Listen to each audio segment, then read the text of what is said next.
بسم الله الرحمن الرحيم الحمد لله رب العالمين والصلاة والسلام على رسول الله صلى الله عليه وسلم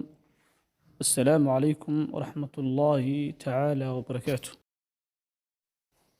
سلام كدب سو دhowaada walaalayaal haddii ay tahay markii ugu horreysay ee soo booqanaysa kanaalka fadlan subscribe ta dhac ku sii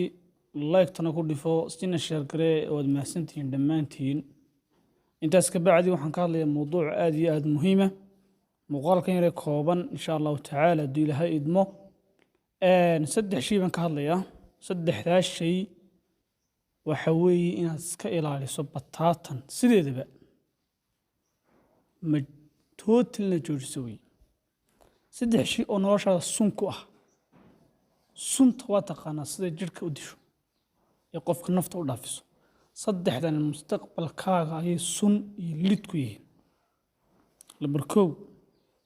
jooji amba iska ilaali inay saameyn kugu yeelato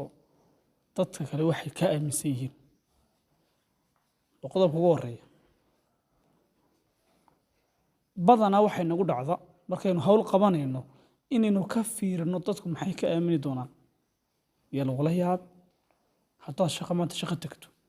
ood xamaali tagto iloo lagu dhahdo ama ninkiibaa xamaalinayay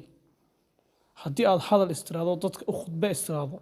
waxaad markaaba nafta odhanaysa iska eegaysaas leedahay biloo lagugu qoslaa biloo hebel kula yaabaa hebel iyo hebel waa meesha fadhiya heblaayo kalaa fadhida cambaraa fadhida waa kula yaabi waa lagugu qosla ma fiirina maxaa inaga noodana innaga dan nooguma jirto wuxuu qofkaas iska aaminayo waxay dani kugu jirta adigoo dantaadu tahay shayga inaad qabato amba ku khalad amba sax waayo ibni aadan baad u tahay inaad khaldanto ood saxanto qof aan waxbana khaldin wax ma saxo marka tootali noloshaada maanta ka dambe ka saar dad kale waxay ka aaminayaan qodobka ka labaad ee muhiimka waxa weeye iska ilaali inaad dadka raali geliso horaa loo yidhi gaayatu nnaas rida annaasi gaayatun laa tudrak raali gelinta dadku waa yool alla gaadhi yaa raali gelin kara dadka allihii abuuray subxaanahu wa tacaala iyo suubanihii maxamed calayhi salaatu wasalaam ayaa raali gelin kari waayey nebi maxamed buu ilaahay ku canaantay waxaad naftaada u kallifaysaa inay iimaan yeelan waayeen awgeed wuxuu nebigu u soo gaadhay inuu xataa habeenkii u socdo ambiyada haddaad qiskooga akhrido dadkii ay loo soo diray wakhtigooga dhanbay u horeen maxay dadkaas ugu abaalgudeen miyay ammaaneen ma taallooyin bay u dhiseen bal iska daynay ammaan taalla u dhisana way caayeen ilaahay subxaana wa tacaala nuux markuu ka qisoonayo wuxuu nuux yidhi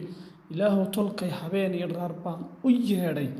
yeedhidaydiina waxay ka faa'iideen canaad iyo madax adayg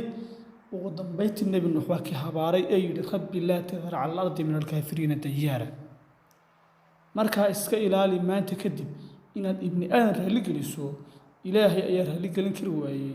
ilaahay bay raalli ku noqon waayeen ambay raalli ku noqon waayeen adoo ibni aadan ihi ma raalli gelin kartid sinaba markaa ha ku lumin wakhtigaaga muhiimadaada iyo prioritigaagana ha ka dhigin qof bini aadan qancintii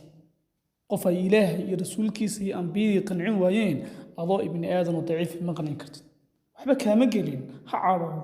ha ku caayo wuxuu doon ha sameeyo isagay ku kooban tahay qodobka saddexaad ee uguna muhiimsan waxa weeye ilaahay inaad raali gelin weydo ayaa ka mid a qodobada ugu waaweyn ee dibudhaxa iyo fashilka kugu abuuraya ilaahay inaad raali gelisa ku dadaal halkaad ibni aadan iyo wax makhluuqaad oo malaayican iyo ilaahay ka hooseeya aad wakhti ku luminayso ilaahay inaad raali gelisa waxa uga horreeya inaad amarkiisa qaadato wuxuu kaa nahiyna ka tegto ugu dambeyn walaalayaal aynu dhammaantiin ku dadaalno wixii wanaagsan wixii xun aan iska ilaalinno assalaamu calaykum waraxmat ullaahi tacaala wabarakaatu